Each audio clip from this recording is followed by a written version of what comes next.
Nosotros vamos a hacer la presentación del grupo número 3, la unidad didáctica de la idea del límite de una función de punto. Nuestro grupo está conformado por Germán Torres, por Ruth Pisco, por Jefferson Bustos y quien les habla Jenny Nada.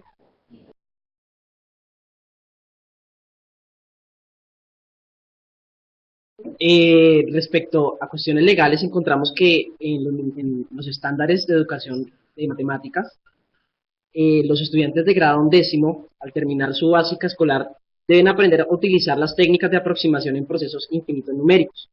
Deben diseñar estrategias para abordar situaciones de medición que requieran grados de precisión. También deben resolver problemas que conlleven a la velocidad y a la razón de cambio.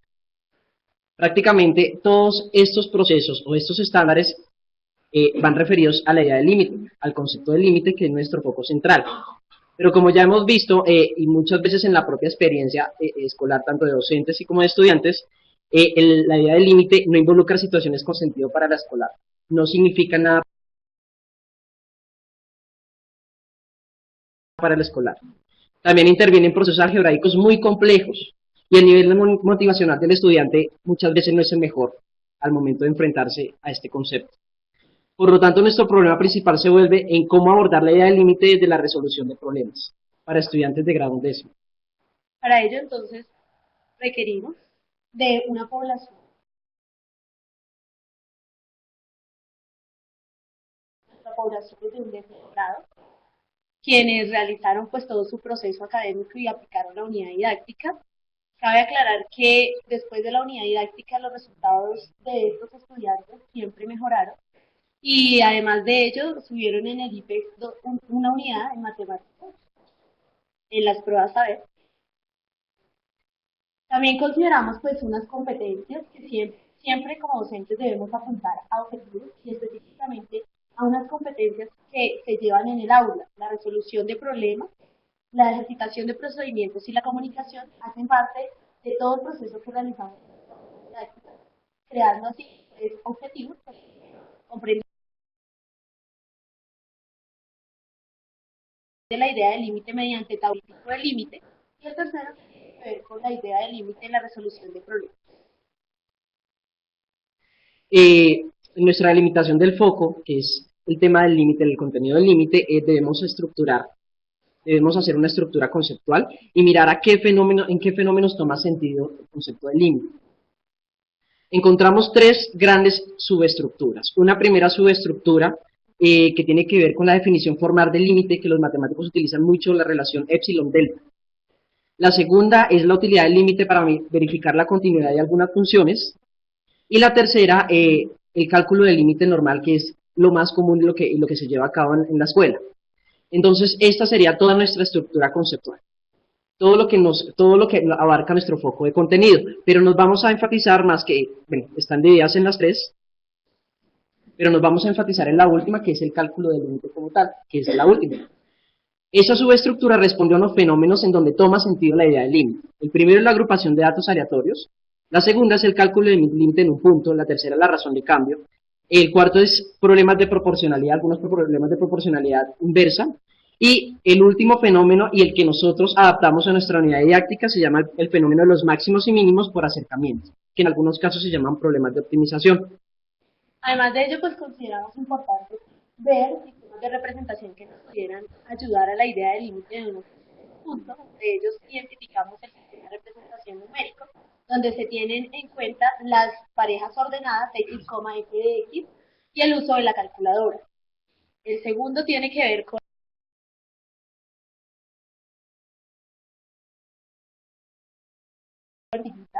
a ver los acercamientos tanto por derecha como por izquierda del límite. Los realizamos también usando el programa Excel. El, la representación gráfica tiene que ver, además de ello, con puntos que van permitiendo el acercamiento y ver dónde se encuentra pues el punto o el límite que necesitamos. En este tipo de representación utilizamos GeoGebra, es un aplicativo y nos facilita ver los acercamientos. Tipo de sistema de representación simbólico nos facilita hacer traducciones y estas traducciones tienen que ver además con un cálculo de límites y una interpretación de esos cálculos de límites dentro del mismo sistema de representación por límites laterales y además por el cálculo de límite como tal. El sistema de representación verbal pues va relacionado con la definición dada por Cauchy de tendencia, de acercamiento y de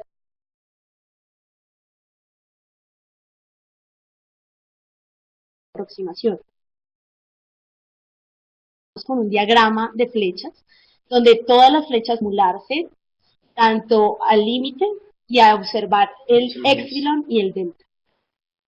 Y la dinamización de representaciones que la realizamos con el sistema de representación ejecutable que es GeoGebra. En definitiva, este es nuestro mapa de sistema de representaciones que nos facilitó mucho el trabajo porque lo que tiene que ver con el sistema de representación tabular, gráfico y simbólico, y además el ejecutable, está relacionado con los objetivos establecidos en nuestra propuesta. Establecimos a partir de ello 4 tareas. La primera tarea va dirigida a la canal, la segunda al terreno, la tercera al emparejamiento y la cuarta a la caja. La tarea especial, la tarea de la caja, asociada al tercer objetivo, que es de resolución de problemas, dice cuál debe ser el lado del cuadradito cortado para que el volumen de la caja resultante sea el máximo, teniendo esa misma superficie, con un ancho de 32 unidades y un alto de 24 unidades. El estudiante debe construir una caja que tenga su mayor volumen. Al observar los caminos de solución que puede escoger el estudiante, encontramos algunas acciones observables, unos detalles que el estudiante debe realizar para resolver el problema. Estas acciones las llamamos capacidades, bueno, no las llamamos, se llaman capacidades, y fueron codificadas con la letra C y con números 3, por ejemplo la C3.21 que dice que el estudiante debe interpretar las variables y constantes puestas en el problema, la C1.1 debe sustituir de forma adecuada algunos valores reales, la C1.4 relacionar las variables dependientes e independientes en una tabla, la C1.4 debe tabular valores próximos al valor del límite a evaluar. De igual manera, prevemos los errores en que el estudiante puede incurrir. También los codificamos con la letra E, y para estos errores también diseñamos unas ayudas para que el estudiante lograra superarlos. Por ejemplo, el error E1.1 dice que determina el dominio solamente en los números enteros, conociendo que los números enteros no abarcan la totalidad de algún dominio de una función, por ejemplo, los reales o números decimales. E1.2, identificar de manera equívoca las variables dependiente e independiente.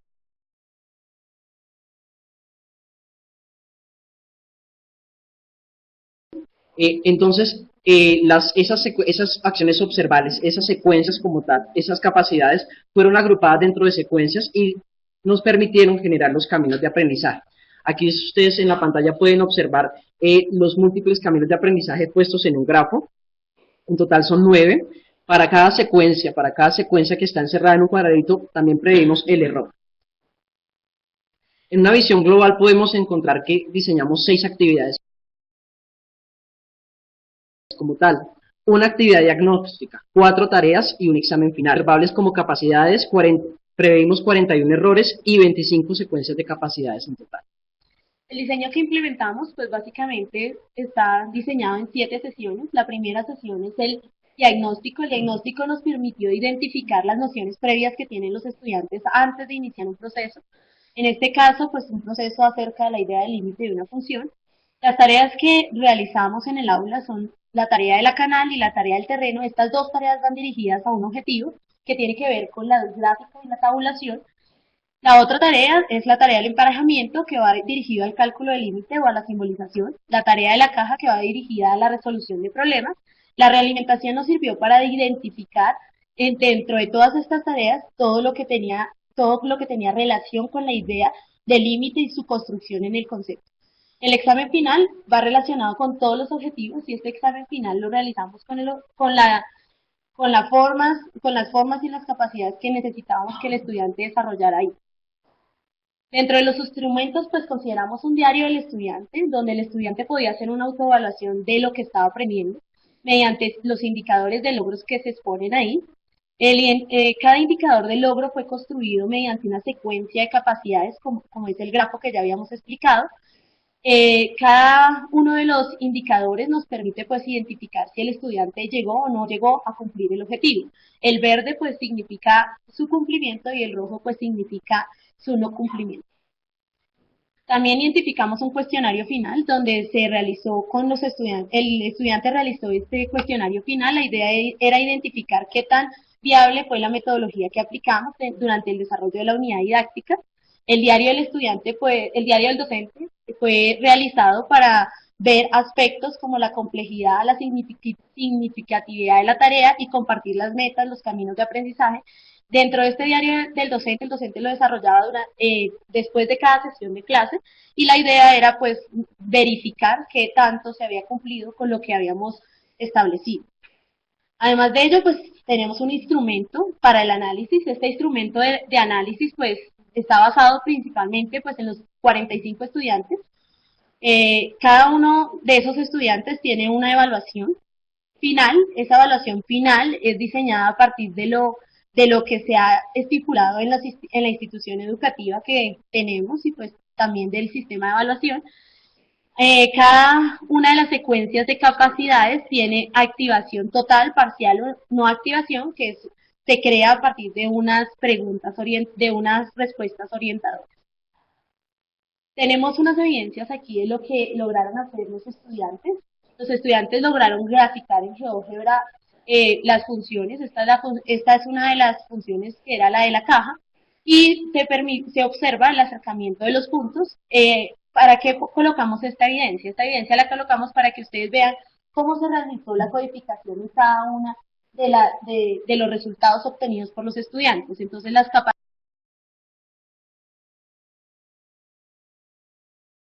capacidades, todo lo que tiene que ver con las aproximaciones dadas al punto máximo, que es en este caso. Esta es otra evidencia del mismo estudiante, pero con lo que tiene que ver con el sistema de representación tabular, donde también se observan unas capacidades, dando así lo que vamos a explicar, que es el alcance del logro. Después de haber mostrado los instrumentos y de revisar las respuestas esperadas de cada uno de los 45 estudiantes, analizamos la percepción del logro desde 3 perspectivas. La primera, en el desarrollo de cada una de las tareas que están puestas en las barras azules. La segunda, en el examen final que está puesta en las barras rojas. Y la tercera, en la percepción del logro, la autoevaluación que muestra al estudiante sobre sí mismo, si alcanzó o no alcanzó el logro en las barras verdes. Respecto al primer objetivo, que es relacionado a la tabulación y la graficación, observamos que hay un decrecimiento frente a el alcance de logro que mostró el estudiante en el desarrollo de la tarea, pero un decrecimiento, una disminución de estudiantes respecto a las tareas en el examen final. Pero no ocurrió algo lo contrario en la simbolización, en el objetivo relacionado a la simbolización, es que hubo un crecimiento frente a las tareas y en el examen final. Casi un doble de estudiantes alcanzó el logro. También hubo un crecimiento no tan significativo con el anterior objetivo en la resolución de problemas. En el último objetivo pasamos de 44% de estudiantes de alcance de logro en el tercer objetivo de estudiantes frente a lo presentado en el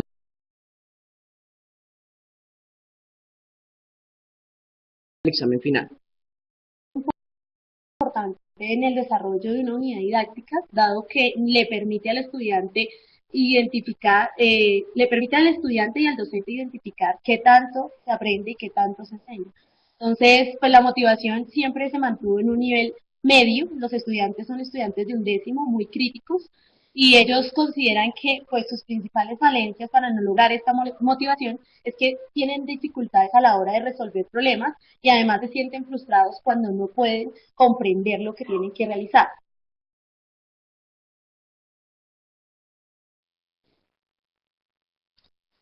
Al realizar el balance, observamos que no tuvimos muy en cuenta los pocos conocimientos previos con los que venían los estudiantes. Ello implicó que para el futuro de diseño lográramos desarrollar una mejor unidad o una mejor actividad diagnóstica. Los escolares desconocían el manejo de recursos como Excel y GeoGebra. Ello implicó que dentro de las mismas sesiones de clase nosotros les explicamos a los estudiantes cómo utilizar estas aplicaciones. Entonces hay un contraste entre el tiempo versus el manejo de las aplicaciones como tal. La tarea del emparejamiento del objetivo de instruccional a tercero.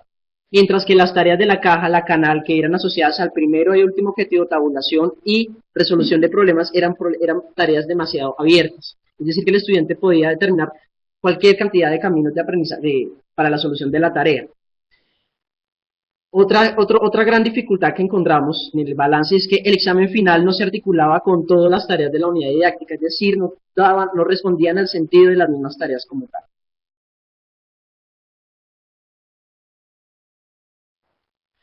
Pero grandes ventajas, o sea, dentro del diseño y la implementación estuvimos en los máximos y mínimos, pues permite contextualizar la idea del límite. Muchas veces en la escuela no se contextualiza el tema del límite, y esto es una buena excusa, el fenómeno de máximos y mínimos, para poder abordar el límite de otra manera. Utilizar también sistemas de representación gráfico y tabular, no solamente quedarnos con la parte algebraica o simbólica. Una gran ventaja que tuvimos es mirar la evaluación diseñada por procesos y de manera formativa. Otra cosa es que la participación y la interacción en grupo por parte de los escolares ayudó a la solución de la tarea y por ende generó más experiencias para que el aprendizaje del estudiante se fortaleciera. Entonces, pues a partir de todo ello, pues creamos un nuevo diseño. El nuevo diseño está basado pues también en unas sesiones para la unidad didáctica. La primera tiene que ver con la actividad diagnóstico. La actividad diagnóstico pues es una actividad que se realizó con procedimientos rutinarios. La tarea de la canal, del emparejamiento y de la caja, pues solo fueron corregidas. La realimentación la basamos ahora ya en 2 sesiones de clase para poder explicar muy bien todo el proceso, y el examen final fue corregido colocando aquí la tarea del terreno, que era una de las tareas que teníamos para que se pudiera articular todo el proceso de enseñanza. En lo que respecta a las conclusiones que obtuvimos, lo primero es que el análisis didáctico nos permite primero organizar, luego diseñar, implementar y además de ello evaluar. Diseñar y pensar en todos los componentes que brindan secuencias de capacidades docentes, facilitar nuestro proceso de enseñanza y además el proceso de aprendizaje de los estudiantes.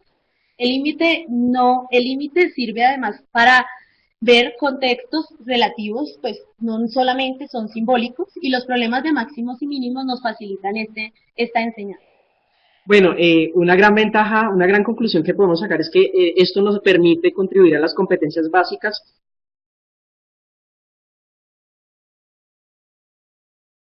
sobre todo lo que vimos últimamente. Estudiantes no son competentes para resolver problemas básicos de la vida real. También esto nos ayudó a que los contenidos y sobre todo el límite tome sentido en la vida real.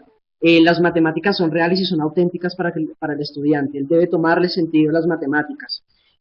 Logramos medir y valorar el pensamiento del escolar por medio de esas acciones observables. Es decir, que el pensamiento puede ser observable, como es el caso de las capacidades. Las emociones influyen sobre el alcance de los aprendizajes y sobre todo el límite. Los recursos y materiales nos permiten acercar al escolar esos objetos matemáticos como GeoGebra y como Excel. El aprendizaje es un resultado de múltiples experiencias del escolar, es una gran conclusión.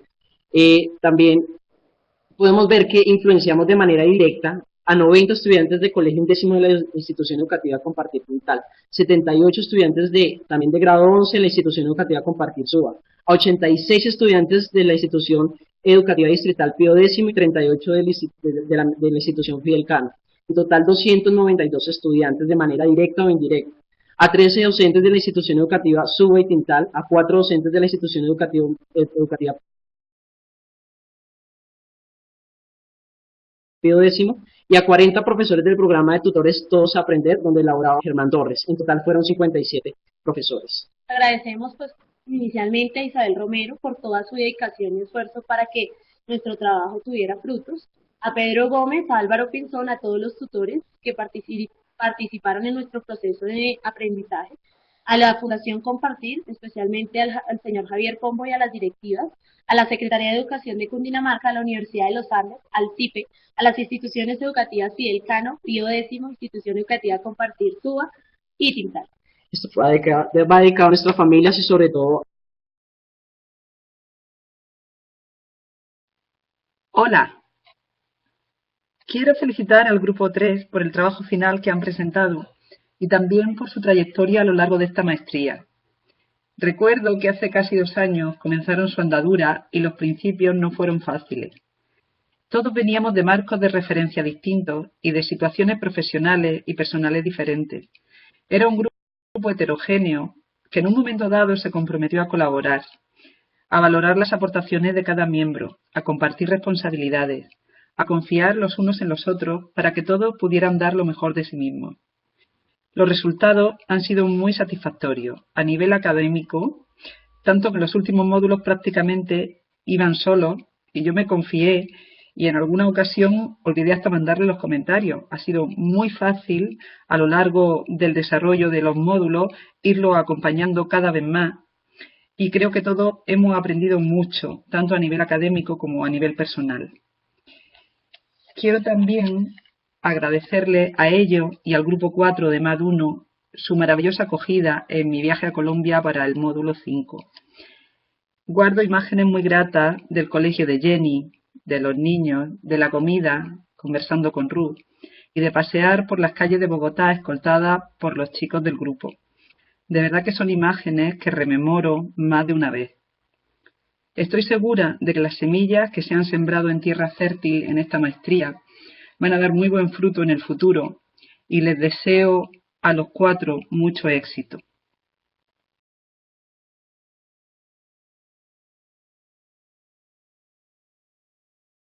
Haya salido adelante con tan buen resultado. Es para mí un privilegio formar parte de esta empresa y de este equipo tan excepcional de alumnos y profesores, de coaprendices, en definitiva, que constituimos MAD con nuestro Pedro Gómez a la cabeza. Un abrazo muy grande a todos y hasta siempre.